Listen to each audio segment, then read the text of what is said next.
Bonjour, c'est moi.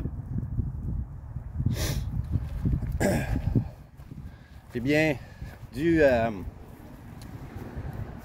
la grève des employés du secteur public fédéral, je vais mettre ça un peu sur la glace parce que je pourrais pas avoir mon passeport aussitôt que je pensais. Je pensais avoir seulement un petit report pour ce qui est du départ, mais là, compte tenu de la grève, qu'on ne sait pas combien de temps que ça va durer, je ne sais même pas si mon rendez-vous dû pour le 2 juin, je vais pouvoir l'avoir, ce rendez-vous, je vais pouvoir y aller. Donc, il est fort possible que je devrais prendre un rendez-vous pour le mois de juillet, s'il y a de la place. Donc, mon départ pourrait se faire peut-être seulement en août, septembre, j'en ai aucune idée. C'est frustrant, mais pas vraiment le choix. J'ai pas vraiment le choix. Donc, je mets ça sur la glace un peu pour ce qui est du passeport, etc. Mais par contre, j'ai d'autres développements pour ce qui est de mes fonds qui vont rentrer bientôt. Donc, je suis allé à la banque il y a une quinzaine de minutes. Il faut aller me chercher un spécimen de chèque qui va me permettre d'obtenir ces fonds-là quand on va aller chez le notaire pour faire tous les transferts de titres, etc. Je vais donner mon spécimen de chèque au notaire et puis il va faire le transfert dans mon compte de banque. Au moins, je vais avoir ça. Je vais pouvoir aller chercher les petites choses qui vont me manquer. Tout comme un casing pour mon téléphone, un casing pour mon disque dur que je vais apporter avec moi. Parce que sur celui-ci, je vais y mettre tous toutes mes photos puis mes choses importantes. Je vais me faire une sauvegarde sur ce disque dur-là. Comme ça, si mon téléphone plante, si mon ordinateur plante, je vais avoir toutes ces photos-là, toutes ces choses importantes. Je vais avoir tout ça sur un disque dur. Il suffira à ce moment-là, parce que je me fasse un testament là-bas pour que quelqu'un puisse envoyer ça à mes enfants ici, qu'il y ait au moins ça puis le reste de moi. Je vais m'acheter aussi un Fire Stick pour pouvoir regarder la télé via l'internet là-bas. Je veux quand même être capable de voir les nouvelles d'ici, qu'est-ce qui se passe au pays, même si j'y suis plus. Savoir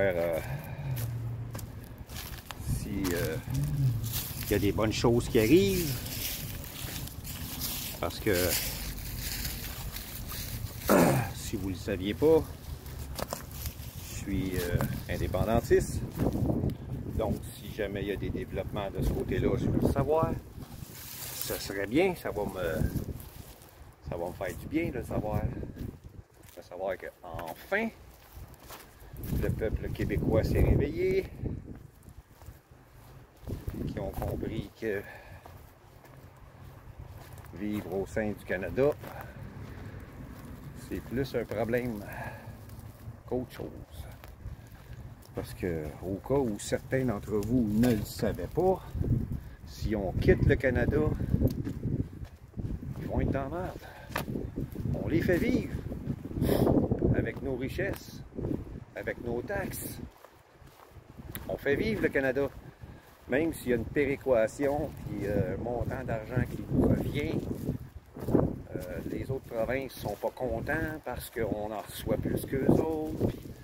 C'est parce que les autres provinces, ce qu'ils ne veulent pas dire à leurs électeurs, c'est qu'on en donne plus. Grâce à nous autres, on fait vivre le Canada. Carrément, carrément. Puis sans le reste du Canada, on est capable de vivre bien. On est capable de s'autosuffire. On peut rester associé avec le reste du Canada pour ce qui est de la monnaie. On peut continuer à faire du commerce l'un avec l'autre. Mais on va être maître de nos décisions. On va être maître de notre destin. Mais il y a du monde qui ont peur de ça. Il y a du monde qui ont peur, qui s'imaginent qu'on va faire faillite, qu'on s'en sortira pas. C'est impossible. C'est impossible. On est la province qui a le plus gros potentiel à travers le Canada. L'hydroélectricité, les mines, le gaz de schiste. Il y a plein de choses qu'on a que le reste du Canada n'a pas. OK, on n'a pas d'essence comme en Alberta, mais on n'a pas leur pollution à cause du gaz. Eux autres, pour extraire l'essence dans le sable bitumineux, ils font énormément de pollution dans la province de l'Alberta. Puis l'Alberta, c'est juste ça qu'ils ont, de l'essence. Ils n'ont pas de mine comme nous autres. Ils n'ont pas un nombre incalculable de montagnes comme nous autres pour développer des centres de ski, des centres d'escalade, des cascades d'eau, toutes sortes de choses. Donc, si on se séparait du Canada, on serait viable, on serait capable de s'autosuffire, on serait capable de se gérer.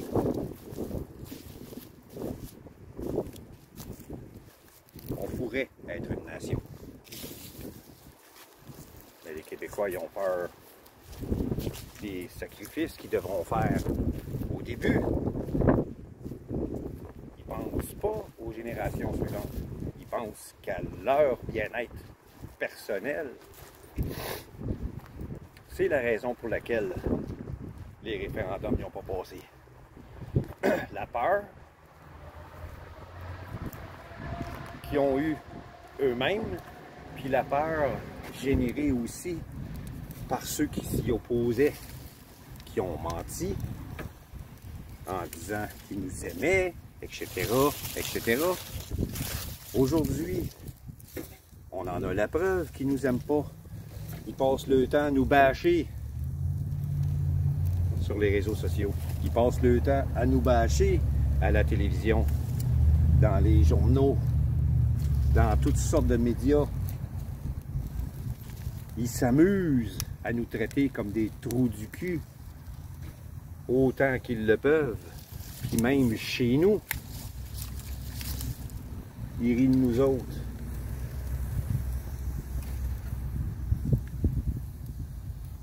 Pour ceux qui vont au centre-ville de Montréal, savent de quoi je parle. On ne peut même pas se faire servir en français au centre-ville de Montréal lorsqu'on va acheter dans une boutique. Le centre-ville de Montréal est devenu anglophone exclusivement. Si vous allez là, vous parlez en anglais, ou on vous ignore. Avant, au début, quand le phénomène a commencé, on parlait en français, on nous répondait en anglais. Maintenant, c'est même plus le cas.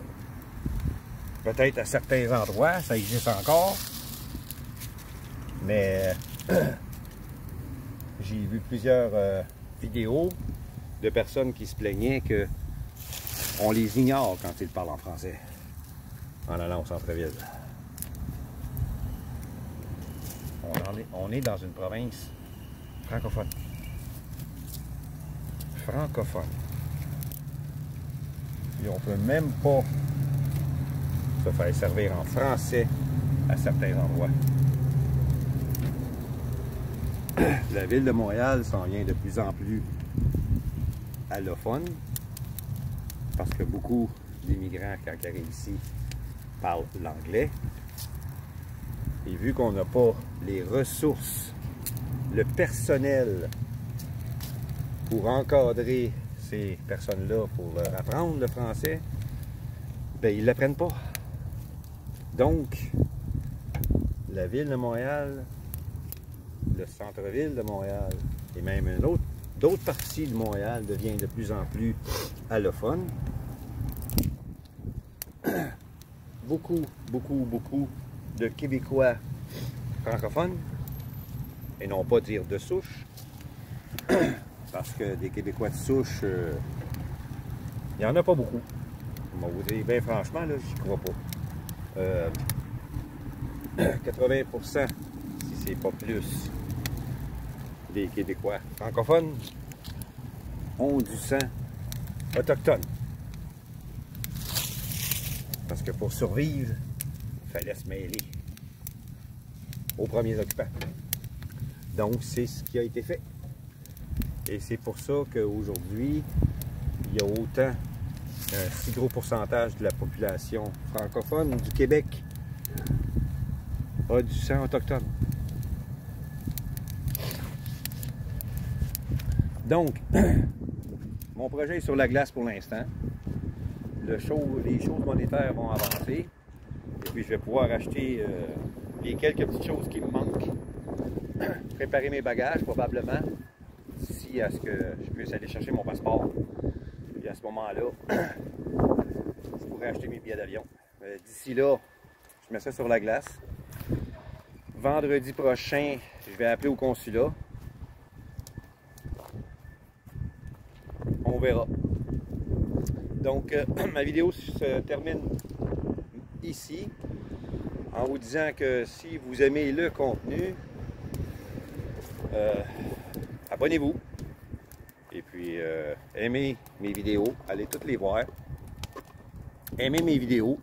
Et puis, pesez sur la cloche de notification pour vous avertir des prochaines sorties. J'en sors une environ tous les 3 jours. Minimum 2 par semaine. Donc, abonnez-vous, c'est important. Ça va beaucoup m'aider à la développer. À pouvoir ajouter des choses. Des fonds d'écran probablement, quand que je serai stable, assis à une table, quelque chose. Pour l'instant, j'étudie la chose, j'étudie comment ça fonctionne. Je suis débutant, donc aidez-moi. Merci beaucoup. À la prochaine.